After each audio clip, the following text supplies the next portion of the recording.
조금 나눠서 할까 하다가 진도가 너무 안 나가서 오늘 그냥 1시간에 마치도록 하겠습니다.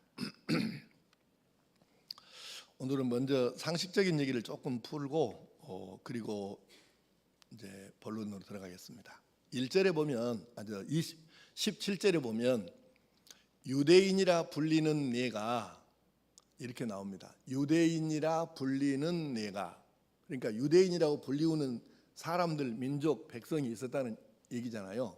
근데 이제 사실 목사들에게 물어봐도 명쾌하게 이것을 설명하기가 못하는 건 아닌데 쉬운 일은 아니에요. 자, 내가 지금 얘기해 볼까 하니까 여러분들이 이것을 명쾌하게 설명할 수 있는 사람이 있으면 손 한번 들어봐. 우리 부교육자들 포함해서 내 기회를 줄게 설명하라고. 히브리인, 유다인, 유대인, 이스라엘인, 이 네 가지를 한번 설명해 볼 수 있는 사람 손 들어봐. 우리 교인들이 잘 이해할 수 있게 명쾌하게 설명할 수 있는 사람이 있으면 부교육자들 포함해서 손 들어봐. 말은 다 귀에 익은 얘기잖아요. 맨날 하는 얘기예요. 히브리, 유다, 유대, 이스라엘. 그런데 그게 뭔 차이가 있어? 같은 건 뭐고 다른 건 뭐야? 이렇게 물어보면 이 대답하기가 쉽지가 않아요.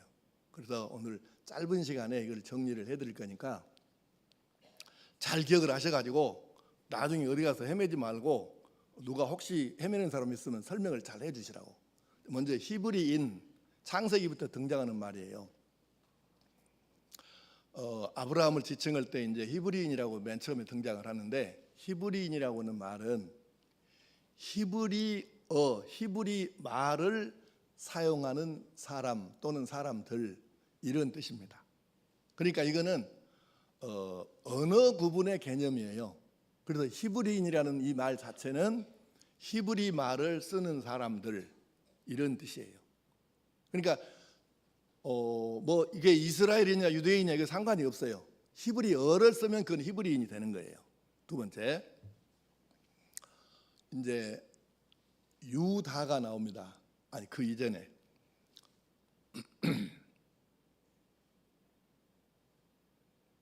야곱이 나오잖아요.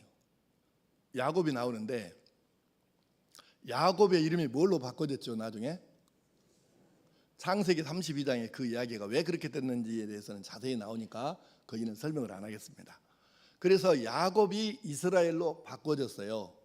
그래서 이스라엘이라고 하는 이 단어의 뜻은 하나님과 겨루어 이겼다, 그런 뜻이지만 이것은 야곱의 바꿔준, 이제 하나님께서 바꿔주신 이름이고, 그래서 개인의 이름이에요, 맨 처음에는.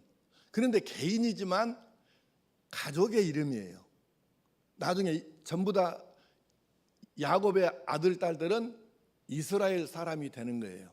왜냐하면 이스라엘의 자손이다, 그 말이에요. 그래서 이것은 개인의, 그 이스라엘을 생각하고 있습니다. 야곱이라는 사람 개인의 이름이다. 가족의 이름이 되었다. 가문의 이름이 되었다.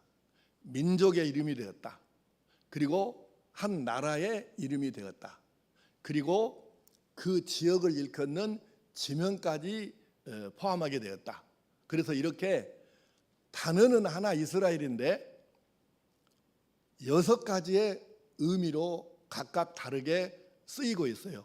근데 어쨌든 이것은 맨 처음에 시작은 야곱이라는 사람의 이름을 하나님께서 하나님과 겨루 이겼다 해서 바꿔주신 이름이에요.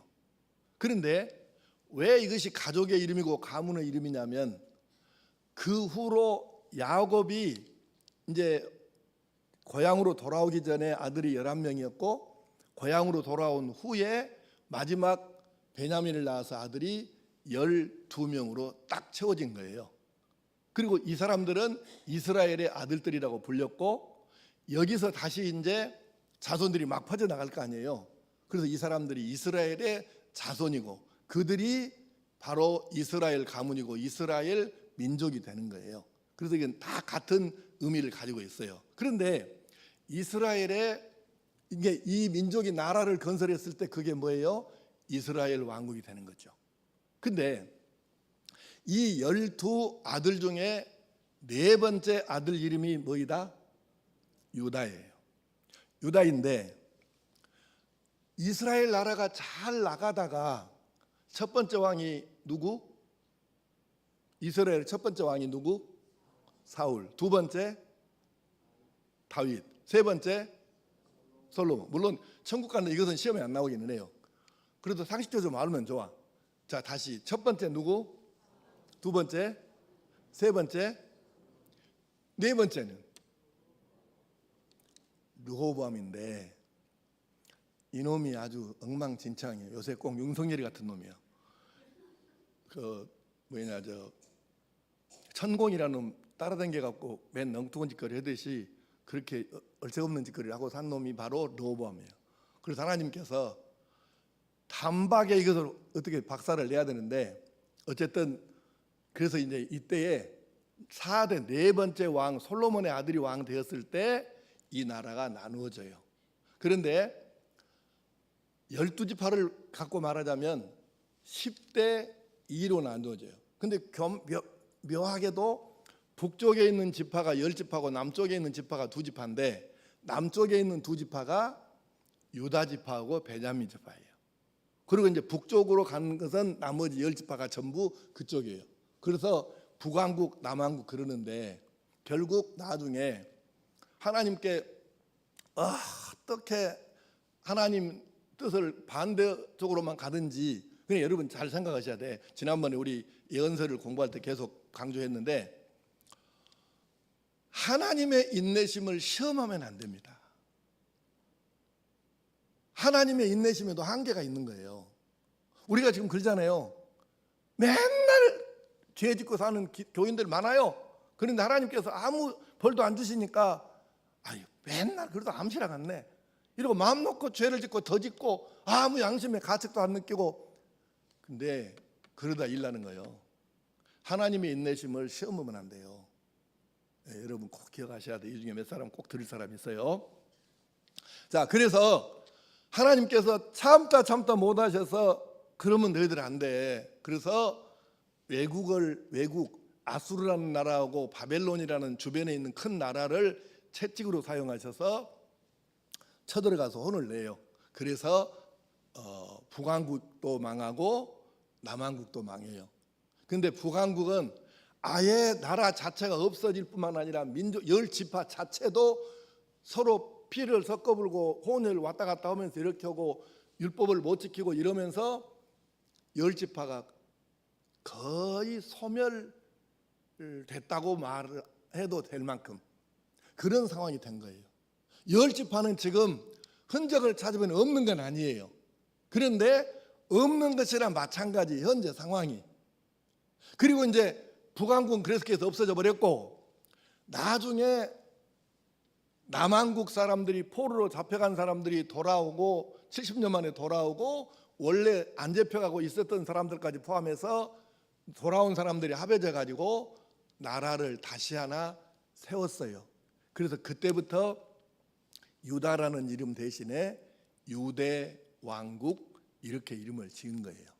그래서 그때부터 유다와 유대가 분리되게 된 거고 이제 이스라엘 12지파에서 남은 지파가 베냐민 지파 조금하고 유다 지파는 굉장히 커요. 그래서 유다 지파가 있으니까 유다 지파가 유대라는 왕국을 세워서 이제 그 후로 이르렀으니까 로마에게 망할 때까지. 그래서 유대 나라라고 이렇게 얘기를 하는 거예요. 그러면 왜 오늘날 우리가 이스라엘이라고 안 하고 유대라고 하느냐? 그것은 10지파가 흔적을 찾을 수 없을 만큼 완전히 없어져 버렸기 때문이에요. 물론 지금 흔적을 찾으면 전혀 못 찾는 건 아니에요. 그렇지만 거의 못 찾을 만큼 그렇게 사라져 버린 거예요. 10지파가. 이게 북왕국에 속했던 10지파는 거의 없어진 거예요. 그러니까 오늘날 남은 게 유다 지파밖에 없으니까 그래서 이제 이스라엘이라고 말하기도 그렇고 안 하기도 그렇고 그런데 그래서 유대 이렇게 말하는데 결국 유대인이라 하는 말은 뭔 뜻이냐면 옛날 이스라엘의 의미로 지금 쓰이는 거예요. 지금 모든 나라 사람들이 이스라엘 지금 나라 이름은 지금도 이스라엘 왕국이 이스라엘이 맞아요. 현재 지금 그 중동에 있는 나라가 이스라엘이라는 이름은 맞는데 이제 이 사람들을 우리가 유대인이라고 하는 이유가 바로 유다 지파밖에 안 남았기 때문에. 그래서 유대 나라가 되는 거예요. 자, 그러면 히브리는 뭐라고 그랬죠? 히브리 말을 쓰는 사람들. 그 다음에 이스라엘은 유다는 네 번째 아들이에요. 이스라엘의 야곱의 네 번째 아들인데 이스라엘과 유다, 왜 이스라엘이었고 왜 유다 왕국이라고 했는가, 이것만 찾으면 답이 금방 나와요. 그래서 이것을 개념을 조금 여러분이 정리를 해서 뭐 중고등부 아이들 정도는 이해를 하겠죠. 초등학생은 좀 어려울 거고, 그러니까 그렇게 정리해서 이제 가르치면 되겠습니다. 근데 오늘 말씀에 시작을 그렇게 해요. 유대인이라 불리는 네가, 이제 이렇게 시작해서 굉장히 강하게 지금 유대인을 비판을 하는 거예요, 바울 사도께서. 그러면 왜 이렇게 유대인을 비판을 하는가?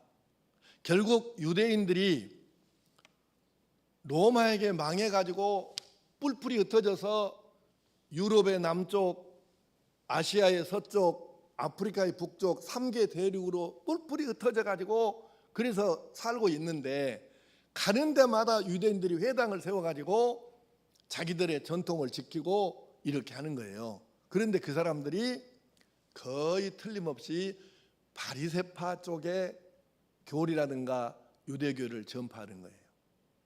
굉장히 배타적이고, 그리고 다른 민족 깔보기를 아주, 일본 놈들이 우리나라에 와갖고 우리 깔보듯이 그렇게 깔보고, 우리나라 사람들이 동남아나 아프리카 사람들 유색인종 깔보듯이 그렇게 깔보고, 이런 못된 근성이 이 유대인에게 있었던 거예요. 지난번에 설명드렸죠. 게토라는 것이 유럽에 없는 데가 거의 없었다고. 그렇게 게토에 갇혀 살 만큼 그렇게 배타적인 짓거리를 하고 살았으니까 유럽인들이 다 미워하는 거예요, 이 유대인들을.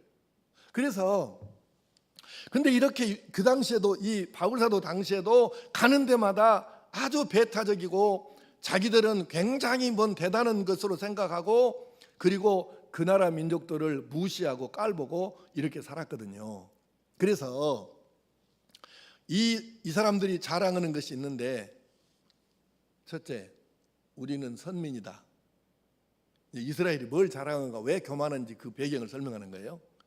우리는 선민이다. 하나님께서 우리만 선택하셨지 이방인은 하나도 우리 딱 이 지구상에 수많은 민족 가운데 딱 우리 하나, 우리만 선택하셨다, 이래는 거예요. 두 번째, 우리에게는 율법이 있다는 거예요. 하나님이 언제 저 다른 이방인에게 율법 주신 적 있냐? 없다. 우리에게만 주셨다. 왜? 우리만 하나님이 택하시고 사랑하신 민족이니까. 다른 것들은 아무 상관. 뭐 하나님이 왜 율법을 다른 민족에게 안 주셨다냐 그렇게 물어보면 이놈들은 뭐라고 하냐면, 그것들은 하나님하고 아무 상관이 없잖아, 그러니까 안 주셨지, 이렇게 생각하는, 대답을 하는 거예요.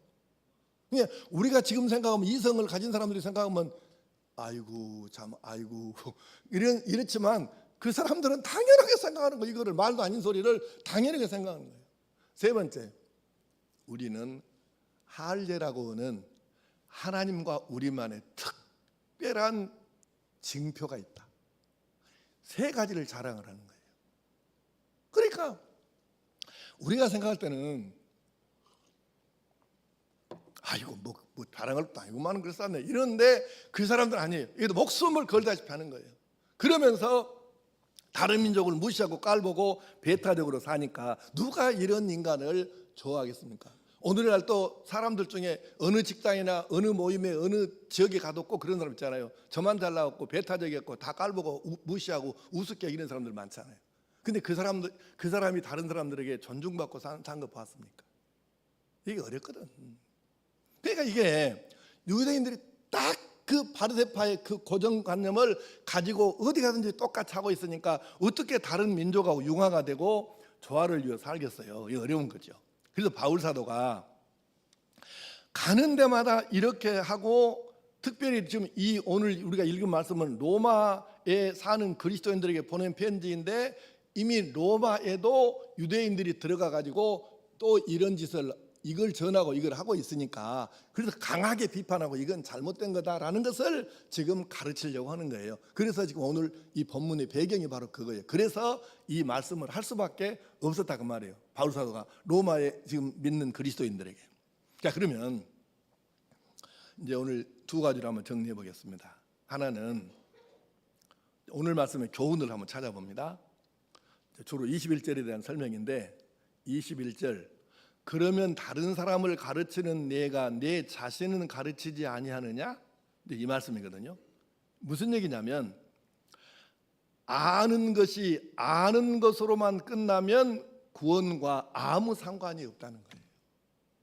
지식이 지식으로만 끝나면 구원과는 상관없는 거예요. 목사가 설교는 잘해. 그런데 사는 것은 설교하고 아무 상관이 없어. 그러면 어떻게 그 사람이 구원을 받겠어요? 이제 어떤 사람이 그냥 비유적으로 한 얘기겠지. 근데 부흥사들이 가끔 그런 얘기 하고 다녔잖아요. 아이고, 어떤 사람이 입신해 갖고 천국에를 갔는데 항아리가 여러 개 있어서 그게 뭔 항아리다요? 그렇게 물어봤더니 항아리를 뚜껑을 열어주면서 보여주더래요. 거 보니까 입만 잘라갖고 입이 가득 들었더래. 그래서 깜짝 놀랐고 뭔 입이 이렇게 많다고 그랬더니 이놈은 입만 믿었단다. 말만 잘했다 그 말이에요. 주둥아리만 그 천국에 와 있더라고요. 어디를 가보니까 또 귀만 잘라갖고 항아리가 하나 있더라네. 이건 또 왜 그런다요? 그러니까 그건 듣기는 증거게 많이 들었는데 좋은 설교 듣고 많이 들었는데 하는 것은 아무것도 없더란다. 그래서 귀때기만 잘라갖고 왔단다. 귀때기만 천국. 누가 이제 웃기는 얘기겠지만은 생각해 보면 이것이 그냥 웃어 넘기기만 또 좀 쉽지 않은 얘기 아닌가요? 잘 생각하셔야 돼요. 아는 것이 아는 것으로만 끝나면 구원과는 관계가 없고 하나님하고도 관계가 없어요. 아주 예를 너무 아주 그냥 기가 막힌 예를 하나 들었는데 이렇게 말씀을 하시는 거예요. 도둑질하지 말라. 가르치는 내가 내 자신은 가르치지 않냐? 우상을 가증히 여기는 내가 22절입니다. 우상을 가증히 여기는 내가 신전 물건을 도둑질하느냐? 여러분 고개 들고 잘 보세요. 우상을 섬기지 않는 것은 잘한 것인가요? 못한 것인가요? 잘한 것이잖아요. 잘한 것이요. 잘한 것인데 그것만으로는 안 된다 그 뜻이에요. 우상을 섬기지 않는 대신에 그러면 네 마음에가 뭐가 들어있냐는 거죠. 네 마음에 우상은 없어. 그러니까 잘한 거예요. 근데 그 대신에 그 안에가 뭐가 들어있냐? 네 안에가. 이걸 한번 여러분 생각해 보시라고요. 그 우상은 없는데 그 삶은 또 어떻게 되느냐? 하나님은 우상 없는 것도 물론 좋게 보시지만 그 우상 없는 마음에 무엇을 놓고 살고 그가 뭘 바라보고 어떻게 사느냐, 이것을 하나님께서 살펴보신다는 뜻이에요. 근데 보세요. 우상의 신전이 있습니다.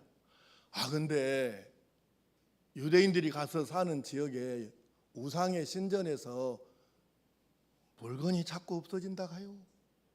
오늘 그럼 그 얘기를 본문에 나온 말씀이 그 말 좀 내가 풀어서 설명을 해드릴게요. 우리 교회도 과거에 마이크 이거 말하면 또 누가 가져가 볼라나? 이거 제나이저라고 독일제인데 방송국에서 주로 사용하는 꽤 좋은 마이크예요. 이게 아주 좋은 마이크예요. 그런데 어느 날 보니까 이 마이크 없어져 버렸어.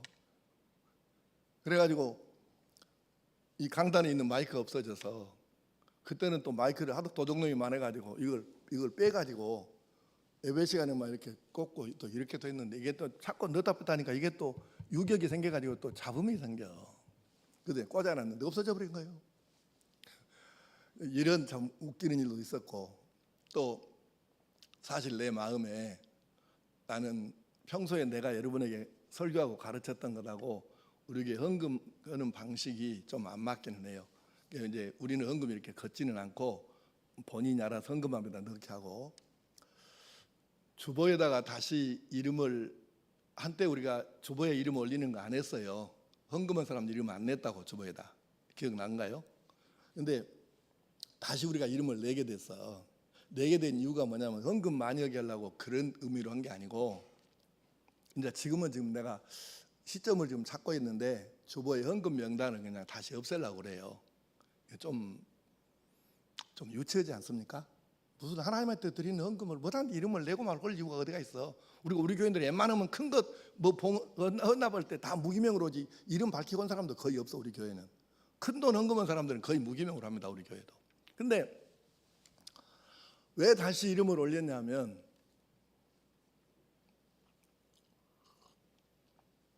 이제 그런 일이 없을 거니까 그냥 공개해도 괜찮으라고 생각해서 공개를 하는데요. 헌금 봉투가 없어진다는 거예요, 우리 교회에서. 처음 듣는 사람이 대부분이기는 하겠지만 이제 지나간 일이니까 내가 편하게 그냥 얘기할게요. 헌금 봉투가 없어진다는 거예요. 그래서 아니, 헌금을 분명히 자기 헌금 봉투에다 넣어서 헌금함에다 넣었는데 이게 봉투가 안 나온다 이게요. 그 다음 주일 보면 자기 그 이름 칸에가 봉투가 꽂아져 있어야 하는데 없다 이게요. 그래서 그 얘기 가서 이제 들어오는 거예요. 엄마, 이거 어떻게 된 거냐? 잘못하면 이게 회계 재정부원들이 지금 의심을 받을 상황이잖아요. 아, 이거 가져갈 사람이 누가 있겠어? 이거 목사 아니면은 저 재정부원 말고 누가 이거 헌금을 손댄 사람이 없는데, 목사 아니면 재정부원이지 누가 이거 손대겠어? 이렇게 오해를 할 수 있지 않냐 이 말이에요. 이 소식을 듣고 안 되겠어 내가 박서일 집사님한테 빨리 CCTV 카메라 달아라. 그래서 즉시로 CCTV 카메라를 달았습니다. 그래서 봤더니 진짜 범인이 나온 거예요. 어떻게 나온 줄 아십니까?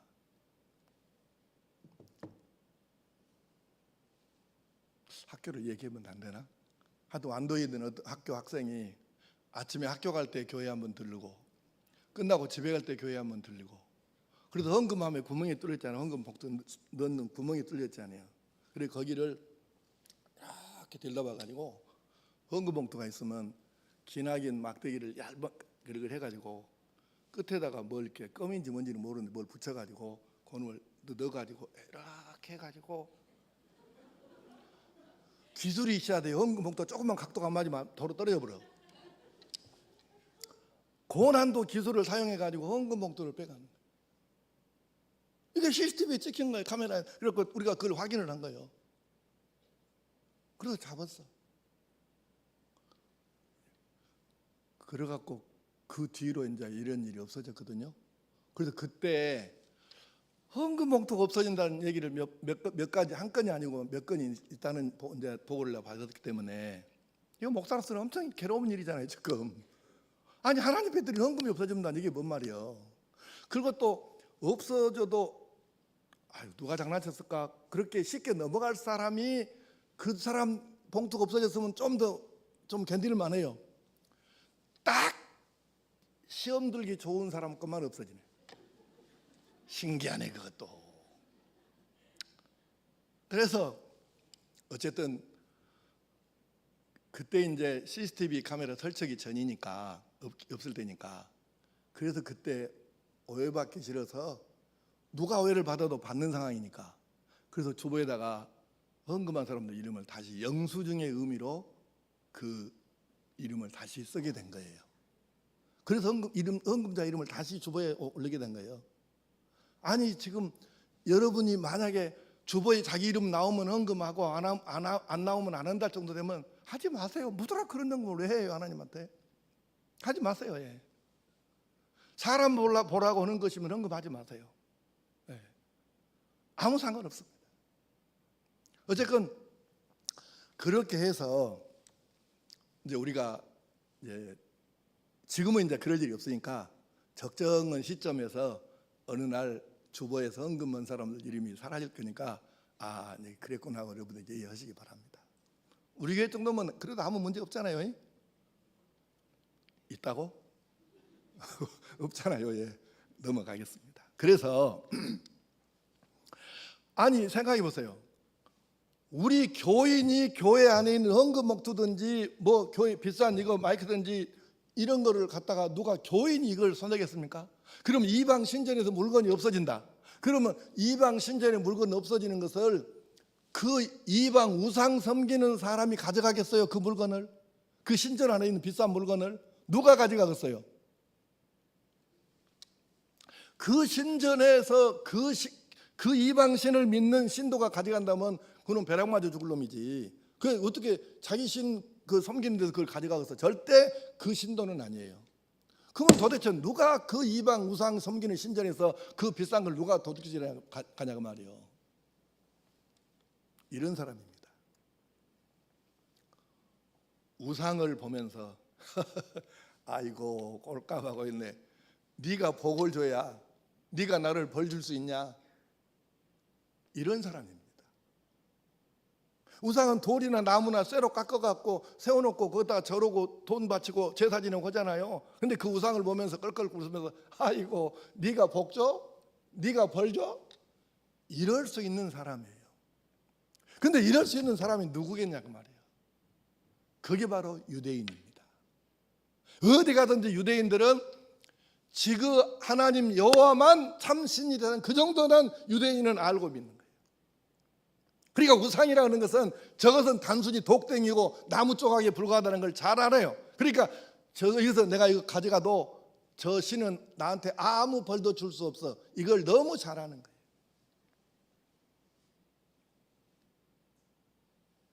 이해되세요? 유대인들은 근데 그 신앙 자체가 잘못된 건 아니에요. 맞잖아요. 그게 뭔 벌을 줘? 그게 뭔 복을 주겠어요? 그러니까 이것 자체는 문제될 게 없는데 문제는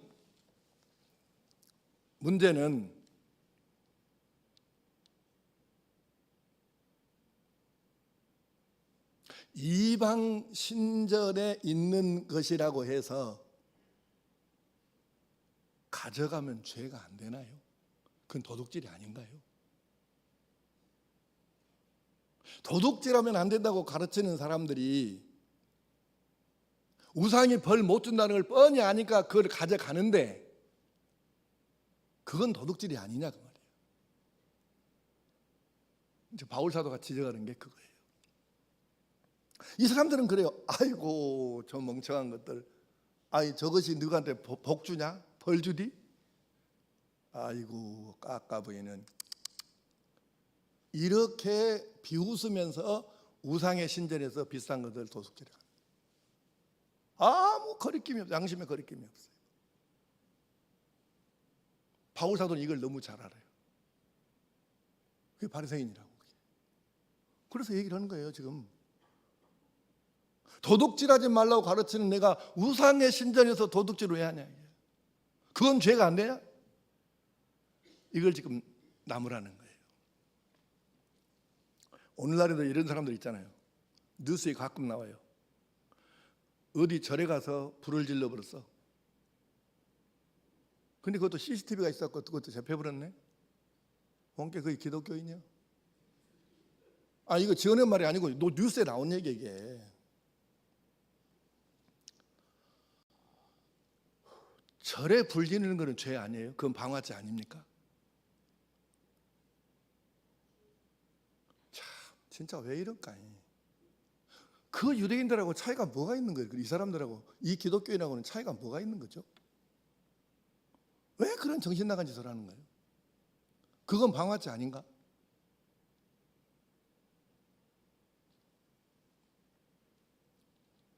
전광훈이 김사만이 하는 거하고 뭐가 다르?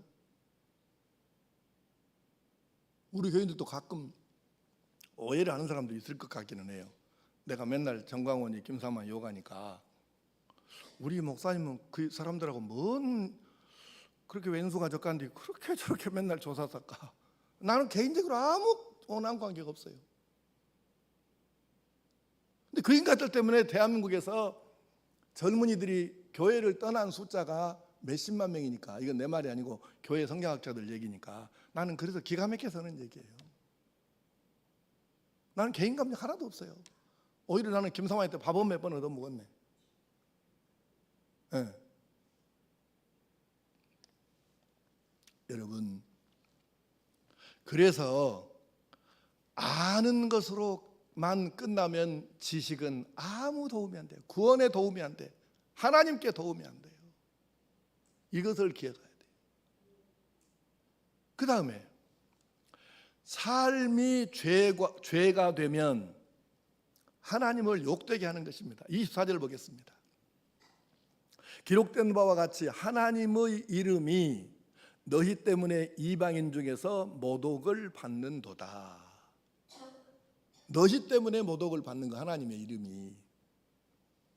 혹시 이런 사람 아는 사람 있으면 손 한번 들어보세요. 내가 봤는데요, 우리 교회 어떤 교인이 또는 다른 교회 교인이 와, 또 하나님한테 사정없이 욕을 해봅디다. 이런 일 경험해 본 사람이 있으면 손 한번 들어봐. 하나님을 욕하는 교인 본 사람 있으면 손 들어보라고. 자기 입으로 하나님을 욕하는 교회는 없어요. 어디 그런 사람이 있겠습니까? 없죠. 당연히 없죠. 어디 그런 사람이 있겠어요? 그런데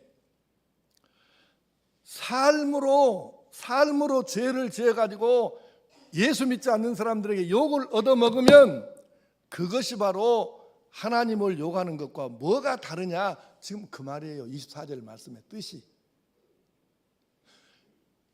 예수 믿는 사람이 지 입으로 하나님을 욕하는 사람은 한 사람도 없어. 어디가 있겠어? 그잖아요. 그런데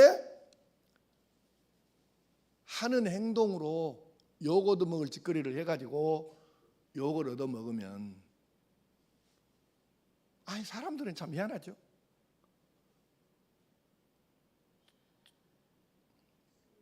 표현하기가 좀 그렇네요. 그냥 점잖게 넘어가겠습니다. 하나님 믿은 사람이 저 모양이냐고, 예수 믿는 놈이 저 따위냐고 이렇게 욕을 얻어먹는 사람이 많잖아요. 그게 하나님을 욕하는 것하고 뭔 차이가 있느냐 그 말이지. 24절 말씀의 뜻이 그거라니까. 입으로 욕 안 했다고 죄 안 지은 게 아니란 얘기죠. 조금 더 설명하면 이 말씀은 율법에는, 성경에는 박사인데 이론은 도사인데 말은 변호사 뺨치는데 다른 사람 잘못하면 지적질은 구단인데 자기는 입으로만 하지 실천하지 않는 이 부분을 지적해서 바울 사도가 이렇게 강력하게 지금 말씀을 하는 거예요. 그래가지고 구원 받겠냐? 그래가지고도 할례 받았다고 구원 받아? 그래가지고도 유대인이기 때문에 구원 받아? 에라이. 지금 바울 사도의 말이 그 말이에요. 네가 그 모양으로 살면서도 유대인이기 때문에 구원 받는다고? 그 모양으로 살면서도 할례했기 때문에, 할례 받았기 때문에 구원 받는다고? 아이고. 지금 이렇게 얘기하는 거예요, 바울 사도가. 이 말을 뒤집어 보면 뭔 뜻이에요? 우리가 오늘 세례 받았다고 다 구원 받겠냐? 교회 이름 올렸다고 다 등록했다고 구원 받겠냐? 지금 그 얘기잖아요. 그래서 우리가 이 말씀을 조금 더 깊이 생각하고 받아들여야 합니다. 결론은 28절과 29절 한번 띄워볼래요? 28절과 29절 한번 천천히 생각하면서, 이게 결론이거든요. 읽겠습니다. 시작. 무릇 표면적 유대인이 아니요 표면적 육신의 할례가 아니니라. 오직 이면적 유대인이며 할례는 마음에 할지니 영에 있고 율법 조문에 있지 아니한 것이라. 그 칭찬이 사람에게서가 아니요 다만 하나님에게서니라. 아멘. 자, 우리가 교회에서 이렇게 행하는 세례를 받아야 돼요, 안 받아야 돼요? 받아야죠. 받아야 합니다. 그런데 세례를 이렇게만 받을 것이 아니고 마음에다가 받아야 된다. 그 얘기예요, 지금. 마음에다가. 마음이 변하지 않으면 아무 쓸모없는 것이에요. 네. 마음이 변해야 삶이 변하고 생활이 변하지, 마음은 그대로인데 이건 아니거든요. 그래서 마음에다 할례를 하라는 얘기는 우리도 마음에다 세례를 받아야 된다는 얘기예요. 칭찬은 하나님께로부터 받아야 진짜 칭찬입니다. 지금 29절 말씀 그렇게 되어 있잖아요. 하나님께로부터.